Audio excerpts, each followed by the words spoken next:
Bem-vindos a mais um Católico Você Sabia? Nessa quarta-feira, manhã de quarta-feira, dia 18 de agosto, já passamos metade do mês de agosto, vamos lá.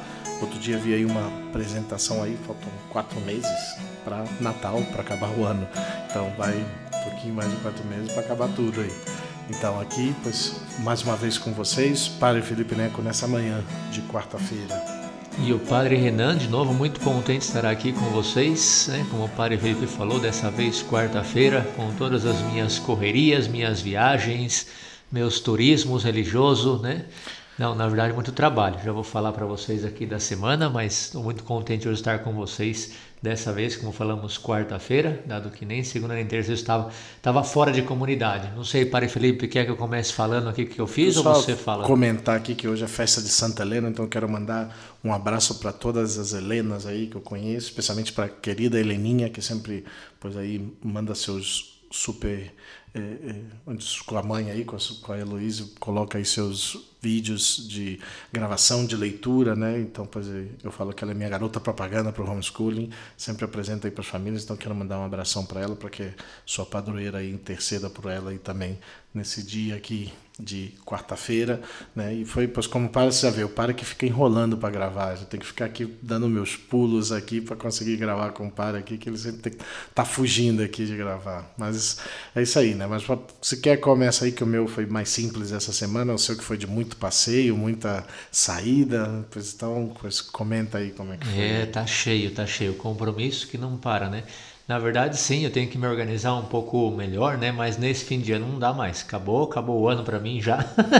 As pessoas falam, Padre, o senhor pode? Não. E daqui até o final do ano já complicou demais. Eu já não tenho fim de semana. Outro dia eu estava olhando finais de semana, não tenho final de semana livre mais, né? Acabou daqui até o final do ano tudo cheio. Então, é difícil.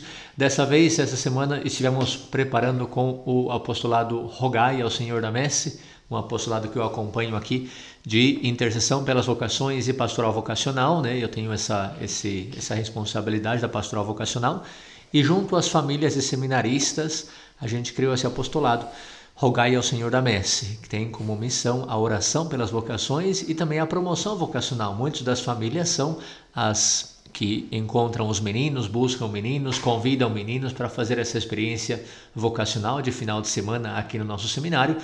E depois os padres já acompanham, mas o primeiro encontro sempre são as famílias, né? Muito interessante isso, porque as famílias já identificam quem é o menino, a família que de repente estaria interessado nessa experiência vocacional, né? E o apostolado Rogai ao Senhor da Messe serve para isso, para rezar pelas vocações e também para buscar, né, novos meninos vocacionados nesse sentido para fazer essa experiência. Uma das atividades mais fortes que existe do apostolado Rogai ao Senhor da Messe no ano é justamente nesse período, próximo ao 15 de agosto, que é a data onde os Legionários de Cristo temos as profissões religiosas e a entrega do hábito religioso, do hábito legionário, da batina legionária, como nós usamos, né? Então, os nossos postulantes terminam o período do postulantado e no sábado à noite, véspera de Nossa Senhora, da Assunção de Nossa Senhora, recebem o hábito religioso. Nessa ocasião, nós tivemos um novo noviço, um postulante que recebeu o hábito religioso, o irmão Gabriel Fernandes, né? Foi uma alegria porque é o único e também é procedente do centro vocacional. Portanto, ele entrou no seminário menor e hoje foi o único que recebeu o hábito legionário e ingressou ao noviciado dos Legionários de Cristo, aqui no Brasil, né? Estou falando. E depois, no domingo, normalmente, festa da Assunção de Nossa Senhora, é quando temos as profissões religiosas.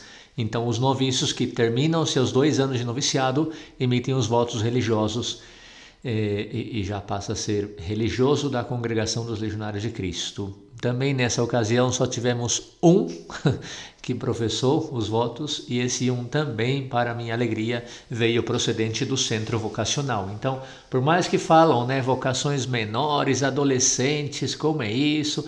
Ao final, para nós legionários, são os que estão perseverando, né, indo ao noviciado, entrando ao noviciado e perseverando no noviciado e fazendo os votos. Já são vários anos Nesses últimos 5 anos, pelo menos, a gente viu que, graças a Deus, o Centro Vocacional é o que tem dado aí o fruto de perseverança, pelo menos em sua maioria, né? Estou falando novamente de nós, Legionários de Cristo. Nessa ocasião, como é um momento muito bonito para a nossa família espiritual legionária, nós convidamos o apostolado Rogai ao Senhor da Messe, que justamente reza pelas vocações, busca as vocações, acompanha as vocações. Convidamos para que vivam essa experiência vocacional forte lá em Arujá, no nosso noviciado. E foi isso que nós fizemos nesse final de semana. Obviamente nós saímos daqui na sexta-feira à noite, viajamos de madrugada. Eu sou motorista também, né? Eu dirijo van, então para mim tem que dirigir. Não é todo mundo que pode dirigir van, então eu levei e chegamos lá às 3h30 da manhã, de madrugada, no sábado de manhã.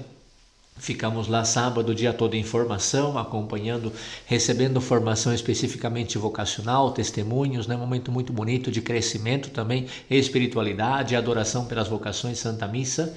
E depois, no domingo, acompanhamos a missa de profissão religiosa, um evento bonito no almoço ali de festa com a família religiosa, com os novos membros, e já voltamos aqui ao seminário. As famílias voltaram no domingo.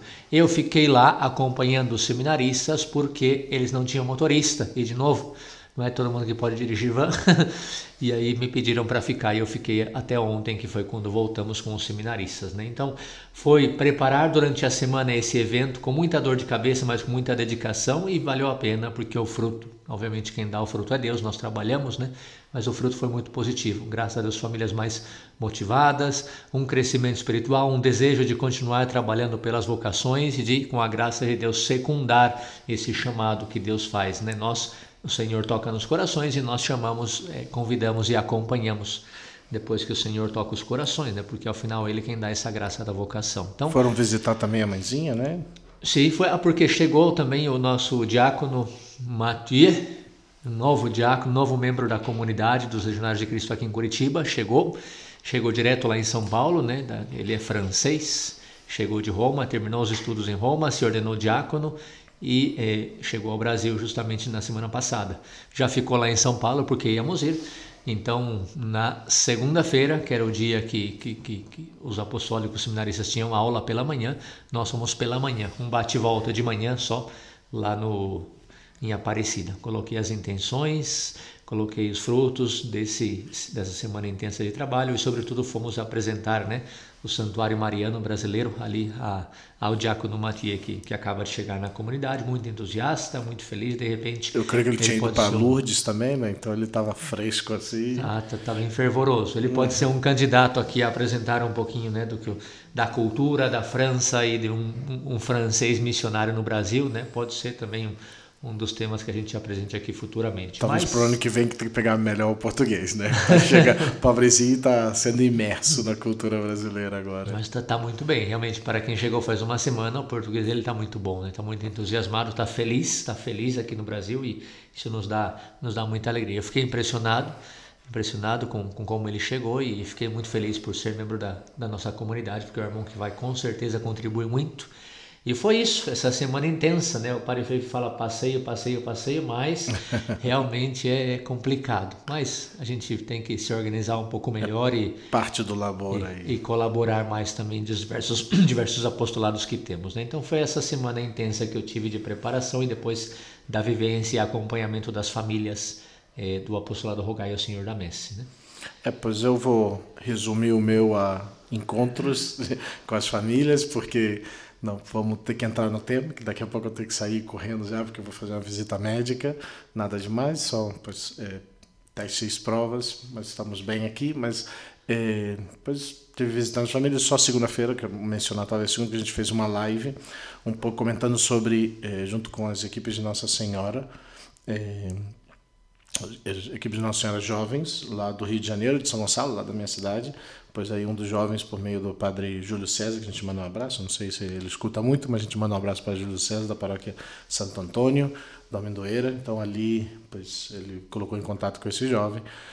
das equipes de Nossa Senhora Jovens e pediu para falar um pouco sobre o conselheiro espiritual. Então tivemos essa live pelo Instagram, segunda-feira, o Padre Renan, que também acompanhou por um período as equipes de Nossa Senhora. Eu continuo acompanhando a equipe 11C, que mandou novamente um abraço para eles, mandamos na segunda, mandamos hoje também, creio que algum que outro deve escutar. Mas aí tivemos falando sobre o conselheiro espiritual, acabou saindo muitos outros temas, até meio fora do conselheiro espiritual, mas pois ele pelo menos estava feliz, eu acho que pois foi de ajuda para as pessoas que pois seguem ali também o podcast, o programa deles aí também.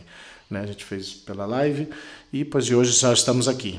E hoje pois vamos já entrando direto no tema, como falei, vamos correndo por aqui. E é um tema que pois a igreja, talvez comentando até um prévio, né, um pré, né, antes de falar o tema, a Igreja Católica sempre pois acredita, né, a gente sempre fala sobre família, sobre matrimônio, né, o sacramento, e realmente a igreja vê, né, acredita, dá fé, que o matrimônio é um compromisso mútuo exclusivo para a vida entre um homem e uma mulher. Eles recebem, dão essa ajuda mútua e amor, e que a partir daí pois, as crianças pois, nascem e crescem. Né? Quando os católicos se casam de acordo, né, católicos, cristãos, todos se casam de acordo com os padrões de suas igrejas, ou quando pessoas de outras religiões se casam de acordo com seus padrões, ou sob a lei civil, a Igreja Católica considera tais casamentos válidos. Se o marido ou a esposa foram batizados, católicos, a Igreja considera seu casamento um sacramento e acredita que, uma vez consumado, não pode ser dissolvido por nenhum poder humano, incluído o tribunal civil. Né? São casados até que a morte os separa, né? Fazendo esse sacramento dentro da igreja. Né? E por isso o matrimônio é um compromisso para a vida toda, e casar-se, pois também é uma das decisões mais sérias que as pessoas tomam, porque é um investimento pessoal, tempo, energia, emoções, despesas financeiras. Pois quando um casal se casa, e a ideia de divórcio, pois deveria ser algo quase impossível, no entanto, inevitável acontece com muitos casais. Por isso a Igreja Católica busca e dirige seu ministério às pessoas que enfrentaram também essa realidade. E por isso, pois o tema que gostaria de trazer hoje é um tema que não vou pois, aprofundar muito realmente, porque é um tema bem complexo, mas talvez gostaria de iluminar um pouco as pessoas que estão nessa situação, pessoas que pois, se casaram na Igreja Católica, né, receberam o sacramento do matrimônio, pois e vivem a realidade de que hoje já não estão vivendo o seu sacramento, porque se separaram. E a Igreja, pois, como mestra, como mãe, como quer cuidar dos filhos, pois fala sobre a realidade da nulidade matrimonial. A igreja, embora o apoio a esse matrimônio seja para sempre, a igreja se oferece para fazer um estudo sobre o matrimônio para determinar se algo estava errado desde o início. Né? Talvez desde o dia do casamento o casal não tenha preenchido um ou mais dos elementos que a Igreja Católica considera essenciais para a validade do sacramento. E se for provada a verdade, a Igreja pode declarar o matrimônio nulo, indicando que a força permanente que o ligava para sempre nunca existiu. Pois a declaração de nulidade da Igreja é uma decisão baseada em provas, né, o que mostra que desde o dia do matrimônio faltou algum elemento essencial para a sua existência. Essas decisões são tomadas e feitas através do tribunal eclesiástico, né, o tribunal da igreja. A igreja tem um tribunal com juiz, com advogados, né, que é estabelecido na diocese. Praticamente cada diocese tem, não, talvez as grandes dioceses, a arquidiocese tem seu tribunal, não todas as dioceses chegam a ter um tribunal, mas senão ela pois aproxima, algumas vezes tem só alguns advogados ou tem só um juiz, mas a maioria, as dioceses grandes, né, têm estabelecido esse tribunal para ajudar o bispo a proferir uma sentença em um tempo considerável para ambas partes. Né? Mas desde o início eu colocar, né? Pois às vezes algumas pessoas falam que é o divórcio católico. Né? Não. Né? A igreja, o que ela faz é analisar, ver, buscar, determinar de que algo esteve errado desde o início. Né? Algo ali não foi feito bem. Né, que pois, limita a realidade da existência do sacramento. Né.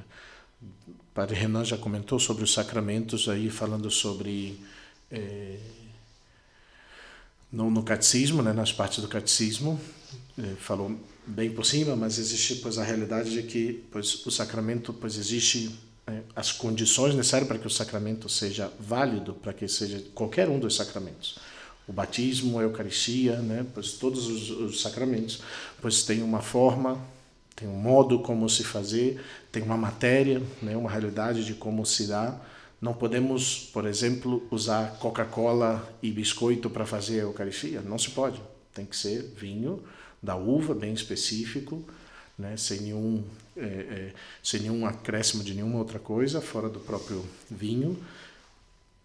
E o pão não pode ser qualquer tipo de pão, tem que ser pois, um pão sem fermento, sem nenhuma adição de nada, não, pois, para a matéria do sacramento, né? E depois as palavras que o fazem. E também o matrimônio existe essa realidade da forma da matéria que, pois, se falta isso, pois o sacramento é inválido, né? Pois ao estudar e decidir sobre as petições de nulidade apresentadas à Igreja, o tribunal busca, antes de tudo, o bem espiritual das pessoas envolvidas. O tribunal não tenta censurar ninguém pela separação conjugal, nem impõe consequências civis a uma decisão eclesiástica. A decisão da nulidade não torna os filhos ilegítimos, né? Eu encontrei já pessoas que falavam, padre, mas se meu casamento não existiu, como que eu tenho os filhos e tal? Não, pois foi feito ali mal o sacramento, né? Os filhos, pois é uma realidade que se deu. E as pessoas até algumas vezes se sentem, pois, vamos dizer, retraídas, não sei, ou não querem simplesmente talvez buscar ver se foi, pois, se está bem feito, se foi bem feito o sacramento, por causa dos filhos. Ah, mas eu tenho os filhos, então significa que meus filhos... Pois, não é essa a realidade, né? E nem pode ser usado para contestar a paternidade ou influenciar o tribunal civil para estabelecer ou alterar os termos do divórcio, custódia dos filhos, pensão alimentícia ou acordo financeiro, nada disso, né? Se o matrimônio for considerado nulo pelo tribunal eclesiástico, os cônjuges estão livres para contrair matrimônio pela Igreja Católica, desde que todos os requisitos estabelecidos pelo tribunal também tenham sido cumpridos, porque muitas vezes com uma sentença vem também umas penas ou umas realidades concretas para um ou outro lado, né? E como consequência dessa liberdade, os cônjuges católicos de nova união podem participar plenamente da vida da Igreja, quando eles recebem em si, pois agora assim vamos dizer, o sacramento do matrimônio, né? O que é interessante pensar de tudo isso, que eu gostei muito que o padre Felipe colocava, é o tema do bem, né, das pessoas. É o tema de buscar como a Igreja pensa, sinceramente, a salvação das almas. E por isso se precisa fé. Eu acho que a primeira realidade, quando a gente fala de uma realidade espiritual, e todo sacramento é uma realidade espiritual, a gente já falou aqui, né? Você ouvinte assíduo do católico, você sabia, entende já muito melhor que sacramento é um sinal visível de uma graça invisível. Então estamos falando de uma realidade espiritual, né? Um alimento espiritual da nossa alma, uma vivência espiritual da nossa alma, né? O sacramento. Portanto, é preciso fé, as realidades humanas aqui não contam muito, né? Então, significa que o que a Igreja sinceramente busca com todos esses processos, o padre Felipe bem comentava, é o bem das pessoas. Nesse sentido, aqui não entra coisas materiais, aqui não entra o medo, aqui não entra as preocupações, angústias, as penas. Quando o padre Felipe mencionava a pena, pois são penas de reparação para buscar o bem da alma da pessoa, do sujeito, que contraiu um matrimônio que na verdade não existiu, né? Que pensou. É muito interessante isso. Todo mundo que busca sempre na Igreja esses processos, estamos falando de um tribunal de misericórdia, de um tribunal que busca sinceramente o bem da alma da pessoa. Eu acho que esse tema deve ficar muito claro para todos nós, porque os tribunais civis muitas vezes buscam condenação, né?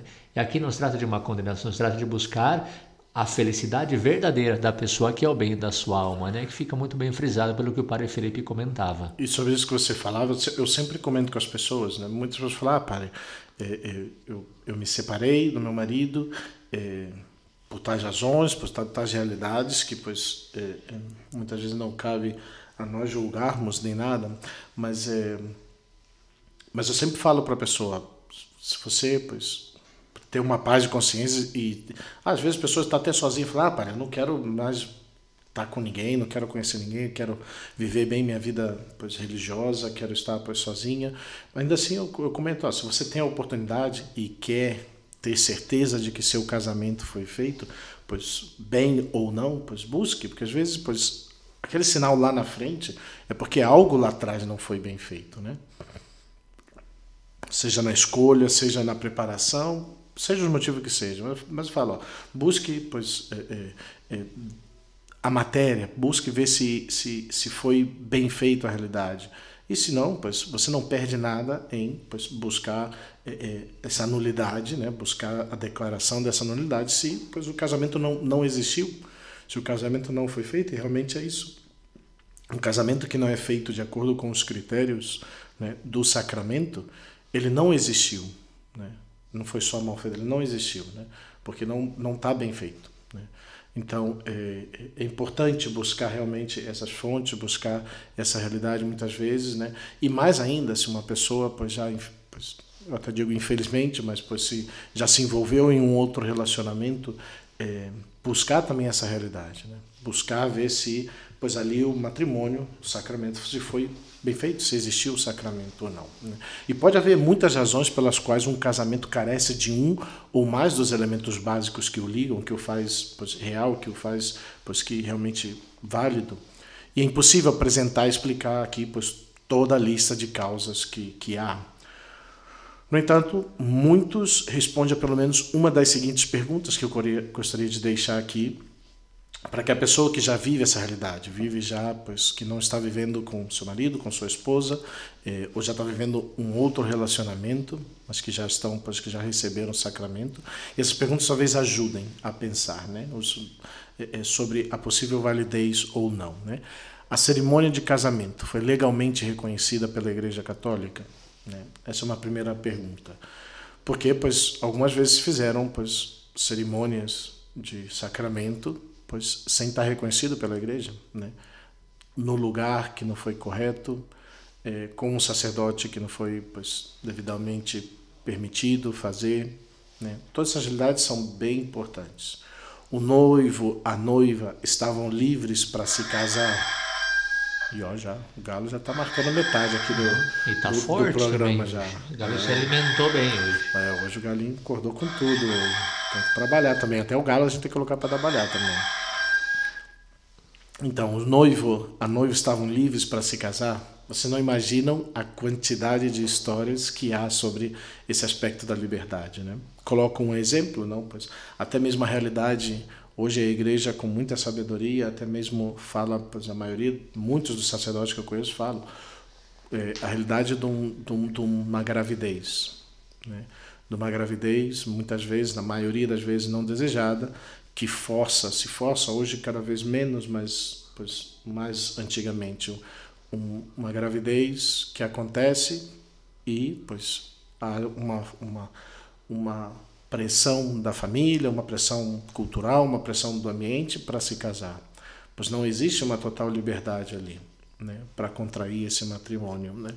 Uma total até mesmo consciência da realidade do matrimônio. Muitas vezes com uma idade, pois, né, bem baixa, uma imadurez para poder assumir esse compromisso, né? Então, pois essa liberdade é algo sumamente importante aqui. E tem, pois, muitas histórias em relação a isso, né? Os cônjuges foram adequadamente preparados para compreender, aceitar e cumprir os direitos e obrigações do casamento.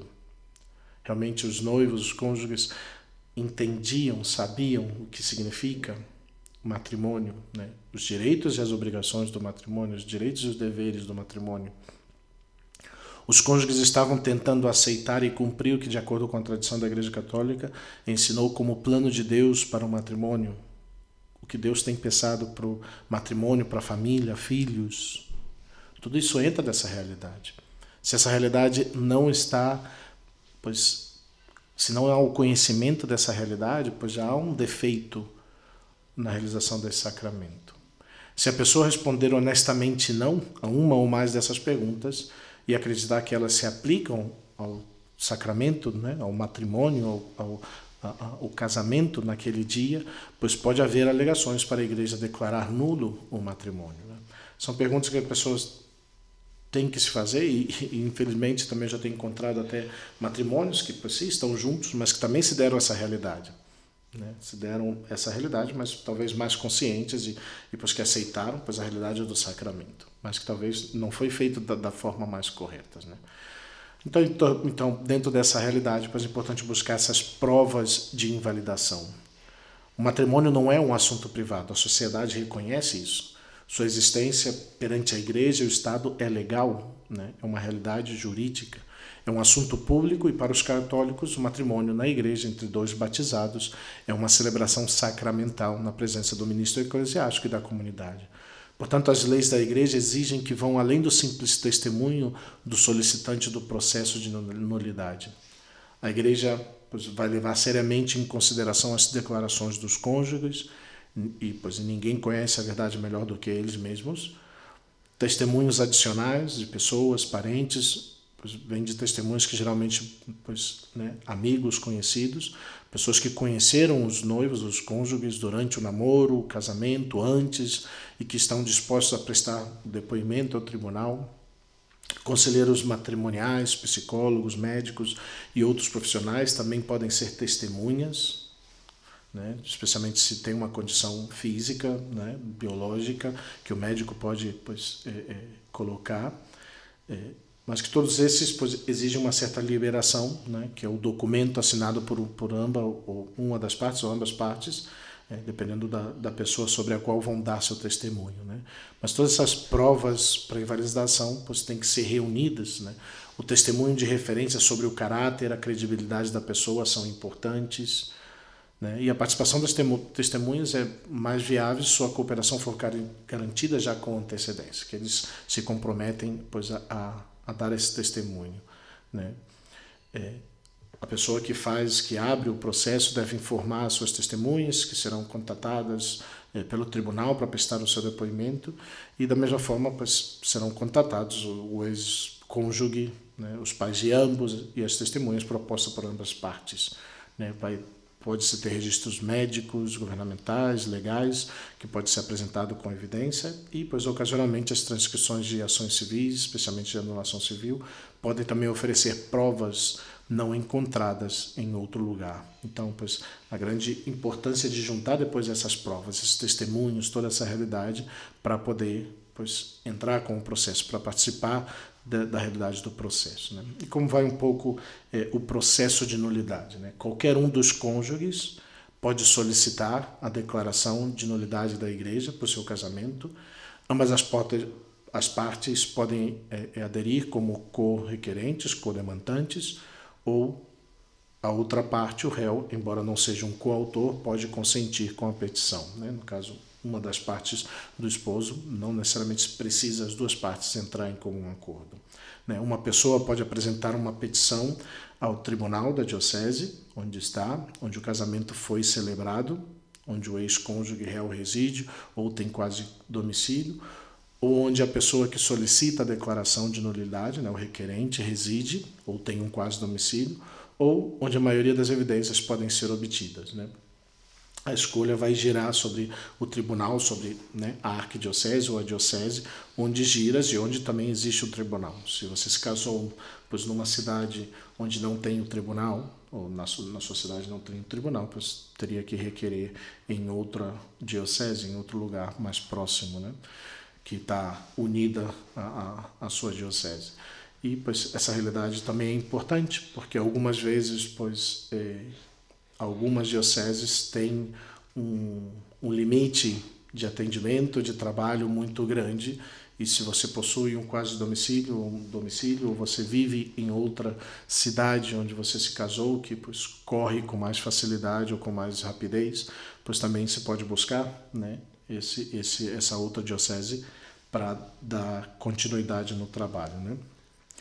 Em algumas dioceses, para iniciar o processo de nulidade, qualquer uma das partes pode contar com a ajuda de um patrocinador, patrocinador do caso, né? Um padre católico local, diácono ou um ministro leigo que tem conhecimento sobre a matéria. Pode entrar em contato com o tribunal para fornecer os nomes, números de telefones, também dessas pessoas que podem ajudar no caso. ao preencher já os formulários, que isso vão ser pois entregues, claro, tudo sempre, né, na arquidiocese, na mitra diocesana, que vai pois dar a entrada nisso, pois tem que se apresentar sempre na mitra diocesana. Muitas vezes se faz, como eu falei, através de um sacerdote, do pároco, que vai ajudar nesse processo, ou simplesmente indo diretamente na mitra, né? E ao preencher os formulários necessários, o iniciador, o requerente, deve responder a todas as questões de forma honesta e completa, né? Eu acho que, sobretudo, essa realidade da honestidade. Não queremos somente, né, conseguir um documento, né, que diz que eu posso, pois, agora sim casar-nos, receber o sacramento do matrimônio. É diante de Deus que as pessoas têm que ver essa realidade, né? É diante de Deus, da verdade sobre si mesmos, sobre aquilo que eles viveram, e se encontram, pois, realidades, né? Porque talvez por um período se deu essa ideia que é muito fácil e tal, você tem que conseguir, é só pagar, e nessa realidade, né? Eu tenho que ver diante de Deus, né? Diante da verdade, se aquele sacramento foi feito bem ou não. Talvez eu não tenha o conhecimento, né, necessário para poder fazer um juízo, mas por isso que eu vou buscar ajuda da igreja para, né, para fazer um juízo sobre essa realidade, né? É justamente tudo isso que o padre comentava agora, o motivo que a gente já citou aqui é esse bem da alma. Então, do que adianta você comprar ou você não ser plenamente sincero, porque aí nós estamos, obviamente, buscando o bem da sua alma. Mas o que eu queria comentar também, padre, é que é importante pensar que todos esses detalhes que você comentava agora, de condições, de advogados, testemunhas, tudo isso faz muito importante na hora da preparação, obviamente, para um matrimônio, né? Por quê? Porque na sociedade nossa, na grande maioria dos casos, se vê o sacramento como uma mera questão social, não é? A gente percebe que, como é uma sociedade onde a fé está cada vez mais deteriorada, relaxada, a gente não está muito mais consciente da realidade sacramental. E, efetivamente, para ser um sacramento, pois se requer uma série de condições, normas que a Igreja coloca para proteger a santidade do sacramento. Por que celebrar numa igreja e não na praia, por exemplo, né? Porque estamos diante de uma realidade santa e não do evento social, não é uma festa simplesmente, é uma realidade santa, sagrada, um sacramento. Quando as pessoas não são conscientes da realidade sacramental, e insisto, tristemente, talvez até por culpa nossa, dos padres, né, dos catequistas, talvez, hoje a grande maioria das pessoas não vê o sacramento na sua realidade sacramental, o matrimônio na sua realidade sacramental, e sim nesse evento social. Quantas vezes nós escutamos, Padre Felipe e eu, outros padres, né? Ai, padre, eu ainda não vou casar porque eu estou primeiro tentando ajuntar dinheiro. Ajuntar dinheiro para quê? Para festa, obviamente, né? Então a festa é mais importante. Esse próximo mês, como já fizemos outras vezes, né? Eu vou celebrar um casamento onde tem os pais e os padrinhos, e só aqui na capela do seminário. Então, quer dizer, é um sacramento, não é uma festa. Depois, os recém-casados vão sair e almoçar num restaurante, só eles, os pais e padrinhos. Essa é a grande festa, o grande gasto que vão ter, um almoço que vão ter. Mas a pessoa consciente do que é um sacramento, uma realidade sagrada, é isso que eles querem, a graça de Deus na vida deles, né? Então, sinto que todos esses detalhes chatos de entender do que o Padre Felipe comentava, se entende muito melhor quando você parte da realidade que não é um evento social, é uma realidade sagrada na Igreja Católica. Então, voltando ali para os documentos, mas tudo isso tem muito sentido, né, que o padre falou, né? Se as pessoas não veem, pois isso até pois é uma causa de nulidade. Pois eu só casei por causa da festa, né? Não, a igreja só porque falaram que tinha que colocar e tal, pois você não viveu o sacramento. Você não tinha consciência do que era o sacramento, né? Infelizmente, pois eu acho que isso vai ser um tema de futuras nulidades, talvez muito maior, né? Essa pois, inconsciência, essa falta de conhecimento do que se está vivendo ali, do sacramento em si, não? Então a pessoa voltando ali, não, então preencheu os formulários de forma honesta, completa, se possível entrar em contato com o ex-cônjuge, né, o requerido, para ver se ele ou ela poderia se tornar um codemandante, co-requerente, ou pelo menos consentir com a petição, né, pois ter as assinaturas apropriadas do requerente, requerido, clérigo, ministro, são pois também necessárias antes de que o caso seja encaminhado para o tribunal. e pois mantendo cópias de todo esse material, né? Essa é como uma parte prática que eu gostaria de passar para vocês, porque às vezes as pessoas realmente perguntam e não têm conhecimento realmente nenhum dessa realidade, não? Então é até uma parte mais prática, não é como vai se correr o processo nem nada, nem as motivações, né? Mas uma coisa prática que eu gostaria de deixar para tantas pessoas que têm buscado essa realidade e não sabem nem por onde começar, né?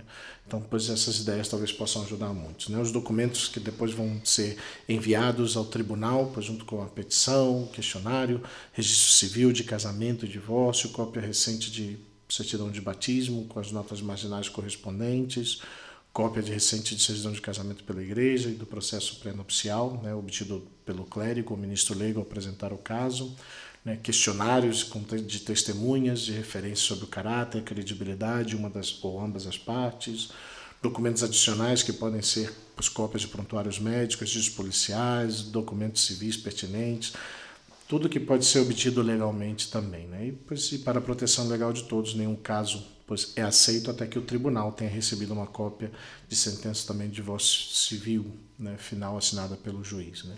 Então toda essa realidade vai se fazendo presente também, né? Entrando sobre a decisão e o recurso, né, pois é uma coisa bem jurídica, que eu só passo por cima aqui, né, pois é depois de todo o processo de recebida essa informação suficiente, o caso vai ser apresentado a um painel de 3 juízes, ou a um único juiz para a decisão.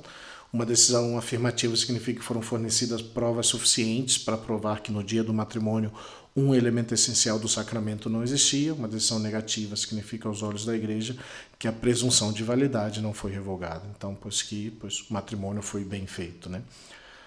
A decisão de um tribunal de primeira instância pode ser confrontada por qualquer das partes ou pelo defensor da garantia do vínculo, né? E o matrimônio na igreja não é possível até que uma decisão afirmativa executada seja proferida, ou seja, um recurso não é apresentado dentro de 15 dias úteis, mais ou menos 3 semanas, a partir da data da carta de notificação, as partes para a decisão afirmativa, né? Isso é toda uma parte mais jurídica ali de todo o caso, né? Pois aí, em caso de um recurso, a decisão afirmativa é confirmada pelo tribunal da relação correspondente ou pela rota romana, né?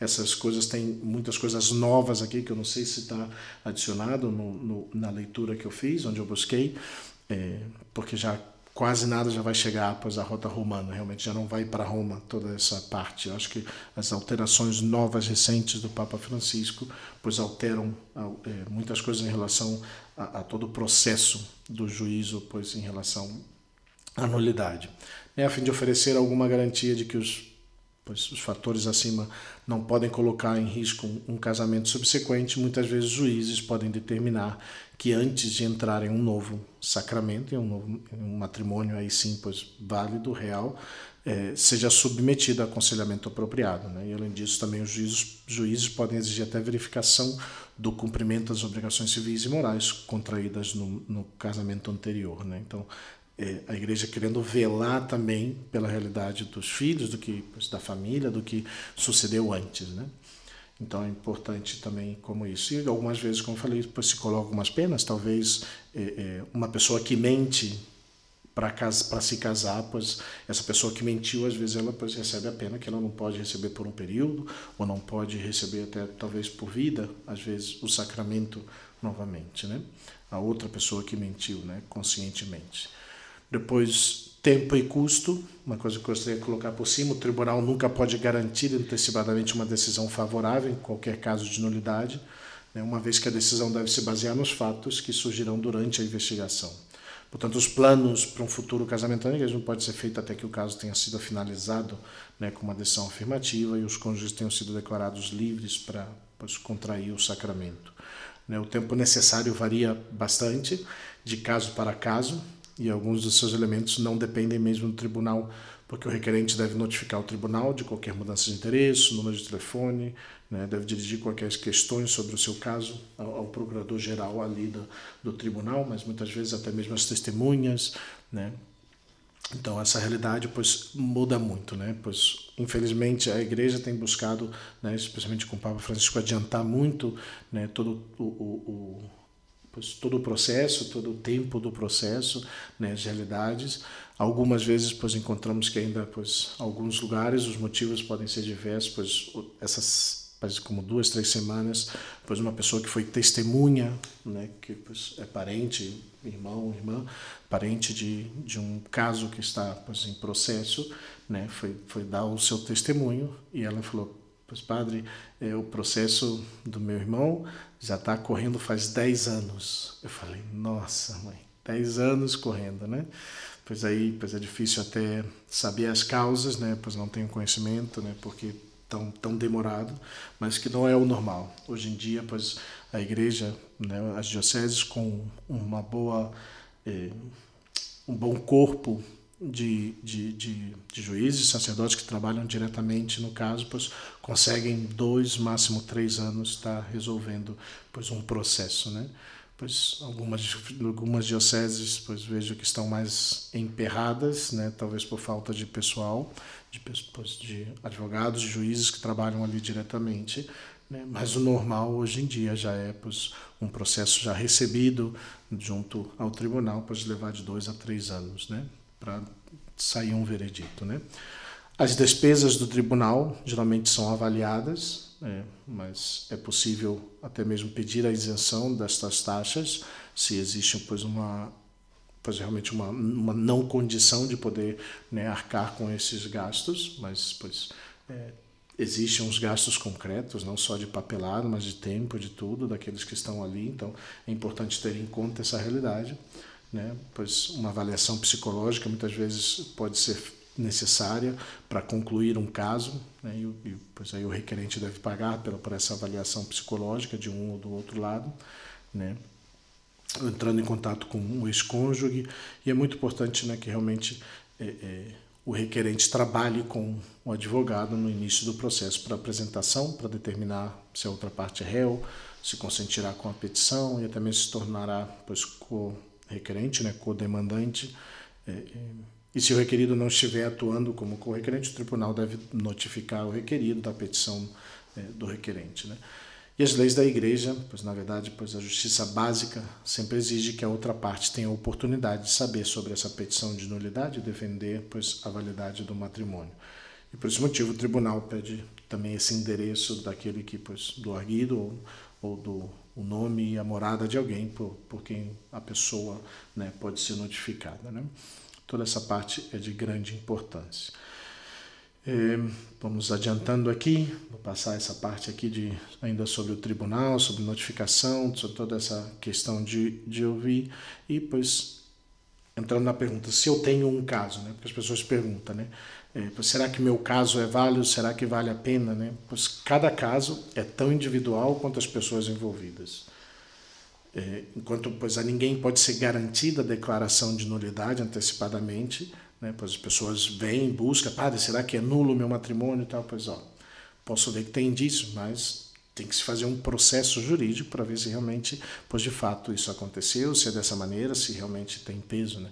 Então a pessoa que pensa que seu casamento pode ter tido algum defeito desde o início, deve realmente solicitar o estudo do referido casamento, do sacramento, né? Isso é bem importante. Padre, eu tenho dúvida em relação a isso, né? O que falta muitas vezes para as pessoas é o conhecimento dessas causas, né?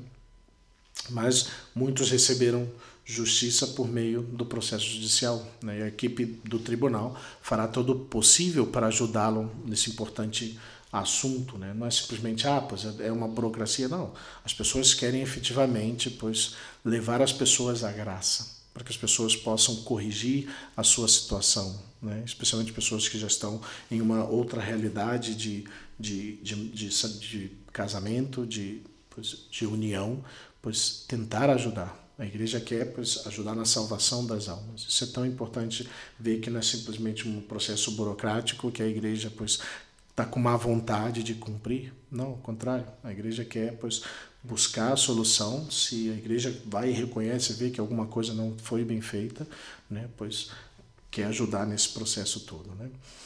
Quero passar rapidinho aqui, pois como perguntas que podem ajudar, pois meio como resumo um pouquinho. Quem pode solicitar então a nulidade de matrimônio eclesiástico? Qualquer dos cônjuges, convencido da nulidade do casamento, pode solicitá-lo. O acordo mútuo ou consentimento do outro cônjuge não é indispensável, mas ajuda muito. O fato de ter filhos não o impede de solicitar a nulidade eclesiástica do matrimônio, mas a pessoa que solicita deve alegar e provar qualquer uma das causas admitidas no direito canônico, né? Depois, quem é o advogado certo para sua nulidade eclesiástica? É importante procurar um advogado especializado em direito canônico para concretizar o que se pretende na nulidade eclesiástica, né? Talvez explicando de um modo simples, para que um matrimônio seja válido, deve ser realizado, como resumo do início que falamos, deve ser realizado em uma forma válida, entre pessoas hábeis, capazes e, ademais, capazes de prestar esse consentimento. Em sentido contrário, as causas de nulidade são um defeito de forma ou a celebração com impedimento ou com vício de consentimento, né? Que são, geralmente as 3 causas por onde se entra. Cada uma dessas 3 causas gerais se divide também em vários tipos. Canonicamente se usa a expressão caput nullitatis, né? O capítulo de nulidade, para se referir a cada motivo de nulidade, né? O processo sempre vai versar sobre essas 3 realidades, né? Vou apenas enunciar aqui algumas causas de nulidade a título exclusivamente de orientação, né? Não se pretende, não pretendemos aqui nesse tempo tão curto analisar de modo exaustivo cada uma delas, né? Para se determinar, né, se um certo matrimônio é nulo, deve-se propor um processo judicial perante o juiz, como falamos, no qual se deve juntar as provas, que também comentamos, para intervir todas as partes processuais, né? Como promotor de justiça, o defensor do vínculo. Claro que não é possível, como falamos, pegar todas essas conclusões definitivas sobre uma determinada situação, né? Por outro lado, as circunstâncias dos católicos, como já comentamos, no mundo moderno são tão diversas que é impossível, talvez, abordá-lo tudo, também nesse programa, né? Por isso se recomenda que realmente quem queira conhecer exatamente algum capítulo de nulidade ou consultar algum caso concreto, procure um especialista na matéria ou um sacerdote que possa orientar, ao menos inicialmente, né? Porque não todos os sacerdotes têm um conhecimento profundo, né? Dentro da nossa formação, quando estudamos Código de Direito Canônico, vemos, né, alguns casos, algumas né, parágrafos que correspondem a essa realidade do matrimônio, mas muitas vezes é necessário um estudo né, mais profundo em relação a isso, né? Mas ainda assim todos os sacerdotes a princípio podem pelo menos escutar, né, o caso, dar luz, encontrar possíveis causas, orientar a pessoa para tentar ver essa realidade, talvez já começar a dar os passos para buscar essa ajuda, né? Entrando aqui, né, falta de forma canônica ou outro impedimento, para poder dar uma explicação muito resumida sobre o que se refere isso, né? É o não cumprimento formal do rito do casamento, ou a existência de um impedimento matrimonial que torna o matrimônio nulo, né, com falta de idade, consanguinidade, existência de um vínculo anterior ou disparidade de culto religioso entre o casal. Se o homem tiver recebido o sacramento da ordem, né, sacerdotes, né, ou religiosos, mesmo que já tenha abandonado o sacerdócio, não pode receber o do matrimônio, sem ter realmente recebido a dispensa também canônica a ele. Então são nulos também os que resultam de crime, por exemplo, de um rapto, né, ou até de assassinato para poder contrair matrimônio com uma das partes, né?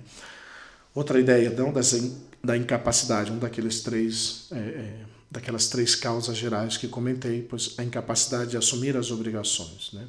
São incapazes de dizer sim, né, os que carecem de uso da razão, ou têm graves dificuldades em discernir os direitos e deveres essenciais do casamento. Uma pessoa que chega ali sem consciência do que é o casamento, né? Mas os direitos e deveres, não só realmente chegar ali e se casar e pensar que é morar junto, né?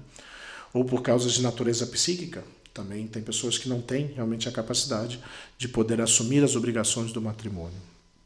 Se alguém se compromete com algo que não pode cumprir pelas suas limitações, o consentimento é vazio de conteúdo, né? Não existiu realmente um consentimento, uma liberdade de consentir, porque não pode assumir, é limitado para poder assumir um compromisso. E daí, a necessidade, muitas vezes, de perícias psicológicas que façam prova. E pode entrar aqui, as imaturidades, as dependências, a falta de liberdade interna, né, a homossexualidade, a ninfomania. Tudo isto é, analisado à altura de contrair o matrimônio, né? Se, por exemplo, um dos cônjuges está até alcoolizado, né, todas essas realidades podem vir para poder confirmar realmente a nulidade desse matrimônio. Depois o dolo, que também existe, quando uma pessoa engana a outra, que eu comentei já, pois ocultando-lhe fatos que são importantes para a concretização do matrimônio, né? Por exemplo, um dos dois sabe que é infértil e não o diz, levando o outro a acreditar que poderá ter filhos. O mesmo pode acontecer, pois, com a virgindade, sentindo-se o outro enganado, né? Pois quando já se tem essa conversa anteriormente, ou mesmo, pois, pessoas que já tiveram filhos em outros relacionamentos, ou um filho em outro relacionamento e não vêm, pois, a manifestar essa realidade, pois todas as realidades que podem também estar, pois, dentro desse aspecto realmente do dolo, da mentira, do engano, né? Exclusão, simulação é uma outra ideia, quando se exclui a vontade de casar, mas simulando se afirma que sim, só para conseguir outros fins totalmente, pois, indiferentes ao matrimônio. E cabe aqui também casos de exclusão de dignidade sacramental do matrimônio, da fidelidade, da indissolubilidade, do bem dos cônjuges ou do nascimento e educação dos filhos, né? Eu caso, mas eu não quero ter filho, né? Isso torna, pois, inválido o matrimônio, né? A violência e a infidelidade podem também ser analisados aqui, mas tem que haver prova de que, pois, essa infidelidade, pois, e a violência igualmente, pois já existia antes, né, do casamento, né? Já havia indícios anteriormente, né? Pois, muito rapidamente, pois, essa partezinha aqui, vamos ver como que... Ixi, já estamos correndo no tempo.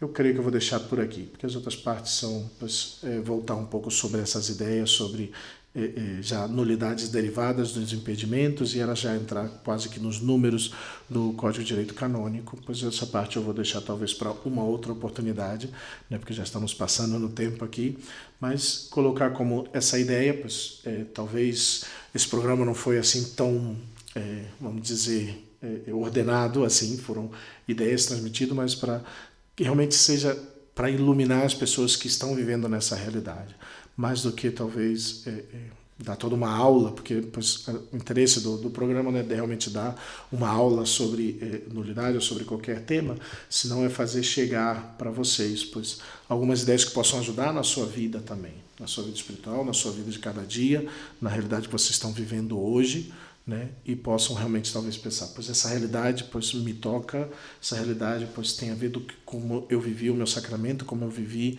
pois, e talvez incentivar aquelas pessoas que estão vivendo essa realidade, pois, a buscar ajuda, né? A buscar ver se o seu sacramento foi, pois, foi real, se aconteceu, se foi válido, né?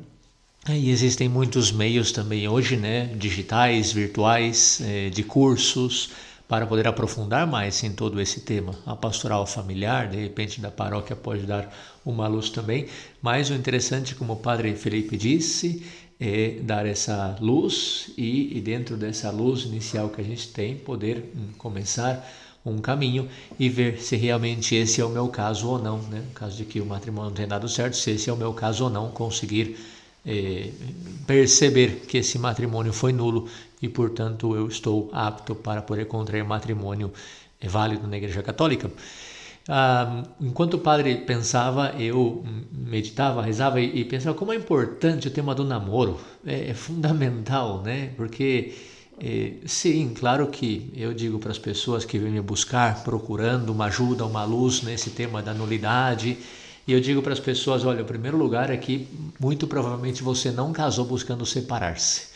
Então, talvez alguma coisa no caminho não deu certo, ou alguma coisa no caminho não se tinha previsto que se daria, ou se deu.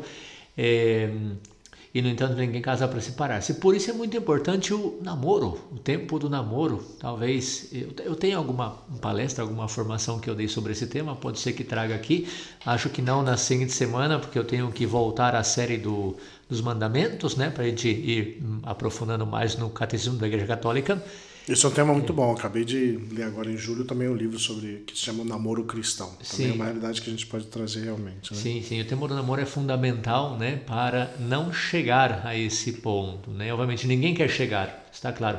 Mas às vezes chegamos por não viver um namoro, como a igreja pede que seja um namoro, né? Conhecimento, aprofundamento de todos os motivos de se essa é a pessoa ou não, enfim, um critério de discernimento antes do casamento. Mas isso aí deixa já para o futuro, só uma luz, só um comentário. Muito obrigado, Padre Felipe. Eu já disse ao Padre Felipe que na próxima semana eu trato 2, 3 temas, porque já vou atrasado, sempre o Padre está preparando temas assim, porque eu vou deixando os meus para depois, né, pela minha correria, mas já na próxima semana não posso escapar, senão... Então vamos provavelmente voltar a próxima semana sobre essa série do Catecismo, né, que eu já estou preparando. Mas agradeço ao Padre Felipe todo esse tema que nos dá luz, e com certeza se você percebe que por aí pode existir um caminho para você, ouvinte, vai buscar, seja pastoral, seja o pároco, seja nós também, para que possamos aprofundar um pouco mais no seu caso. Como bem dizia o Padre Felipe no final, cada caso é diferente, né? Então, espero que eu tenha ajudado. Eu agradeço ao Padre Felipe todo esse tema, essa dedicação. Mas é isso, pessoal. Vamos lá, que eu não quero bater o recorde do Padre Renan de tempo, que estamos bem próximos. Tá quase, mas estamos quase aqui. Mas é isso, né? Uma alegria pois, poder estar aqui novamente com vocês, poder pois, compartilhar aí um pouco dessa ideia, que não é um tema fácil, né? Não entramos nem na realidade espiritual ainda, de que está por trás de toda essa realidade, né? É mais uma realidade prática para que pois, entrasse, especialmente para aquelas pessoas que talvez vocês conheçam, o que vivem essa realidade, né? Que talvez nunca buscaram sobre a nulidade, para que possa iluminar, né? Entrar e falar, pois talvez isso seja, talvez isso tenha acontecido comigo, para buscar ajuda, né? Porque muitas vezes as pessoas não têm nem conhecimento dessa realidade, né? Que existe um processo de declaração de nulidade. Né? Repito, não é o divórcio católico, nada a ver, né? É a realidade de a igreja ver que aquilo lá atrás não foi bem feito, né? E a igreja como mãe pois, quer corrigir aquelas situações e poder sempre levar as almas pois, para o encontro com Deus, para viver a sua vida de acordo com o que Deus também espera delas. Né? É justamente interessante, por isso se chama nulidade. Matrimônio nulo quer dizer que ele não existiu. Eu brinco, né? Foi um teatro que foi feito lá, mas como sacramento não existiu, né? Foi não querido, não um teatro querido, mas foi um teatro porque sacramento não existiu. Por isso nulidade e não, sei lá, né?